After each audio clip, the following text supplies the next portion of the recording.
শীত তো প্রায় পড়েই গেছে, দুর্গা এসেই গেছে। আবার একটা নিউ ব্লগ নিয়ে আমি হাজির হয়ে গেলাম ভুলার আড্ডাঘর চ্যানেলে। আর আজকে গন্তব্য হচ্ছে বেলুড় মঠ ঘুরতে যাওয়া। তোমরা দেখো, চ্যানেলটার পাশে থেকে সাবস্ক্রাইব করে দিও। আর ভালো লাগলে লাইক কমেন্ট শেয়ার করতে ভুলো না। আর অবশ্যই স্কিপ না করে ভিডিও দেখতে থাকো। আর বেলুড় মঠ যেতে এই সময় কার না ভালো লাগে বলো? শীত তো পড়েছে, সব জায়গায় ঘুরতে যেতে সবারই ভালো লাগে। তো চলো বেলুড় মঠ চলে যাই। তো দেখো, বৌদিকে নিয়ে চলে এসেছি। বৌদি হলো আমার পার্টনার, বৌদিকে না নিলে হয়? তো বৌদিকে নিয়ে চলে এসেছি একদম বেলুড় মঠের গোড়ায়। তো আমরা বেলঘড়িয়া থাকি, তো আমরা রথতলা থেকে একদম আমাদের বাড়ির সামনে থেকে ম্যাজিক গাড়ি করে, ম্যাজিক গাড়ি 25 টাকা ভাড়া নেয়, তো ম্যাজিক গাড়ি করে একদম চলে এলাম বেলুড় মঠ।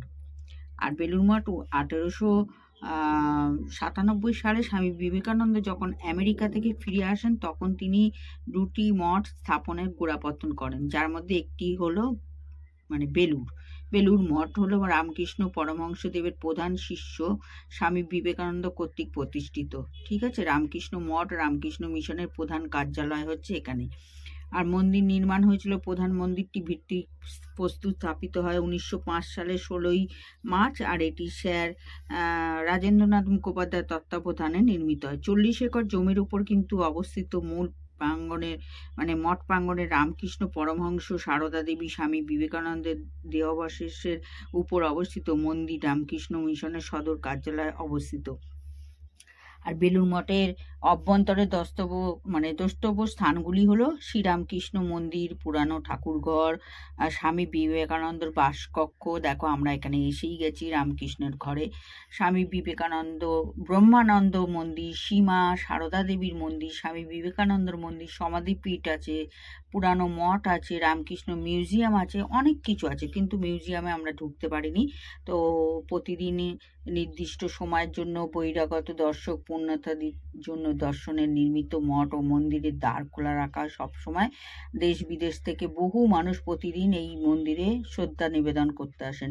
আর জানো তো, যদি ভোগ খেতে হয় কুপন দেওয়া হয় এখানে। কুপন দিতে, যদি তোমরা কেউ ভোগ খেতে চাও তাহলে সকাল 8:30 থেকে 11টা পর্যন্ত এখানে কুপন দেওয়া হয়, তোমরা চাইলে ভোগ খেতে পারো। যেহেতু আমরা একটু বিকেলবেলার দিকে এসেছি, তো দেখো স্টিমারটা কি সুন্দর যাচ্ছে। আর ভোগ বিতরণ শুরু হয় 11:15 থেকে। বেলুড় মঠ ভোগের কুপনের কোনো মূল্য নেই, তবে আপনি যা ইচ্ছা হবে তাই ডোনেশন তোমরা করতে পারো। আর মঠটি খোলা থাকে সকাল 6:30 থেকে দুপুর 11:30 অবধি, আর বিকেল 3টে 30 থেকে সন্ধ্যে 8:30। রামকৃষ্ণ মিউজিয়াম টিকিট মূল্য 5 টাকা, তোমরা চাইলে ঢুকতে পারো। তো আমরা তো ঢুকতে পারলাম না, আমরা চতুর্দিকটা ঘুরে একটু হাওয়া বদল করে। আর দেখো, এখানে সবজি চাষ হচ্ছে ভেতরে, তোমাদের তো দেখালাম। গঙ্গার হাওয়া কি সুন্দর লাগে।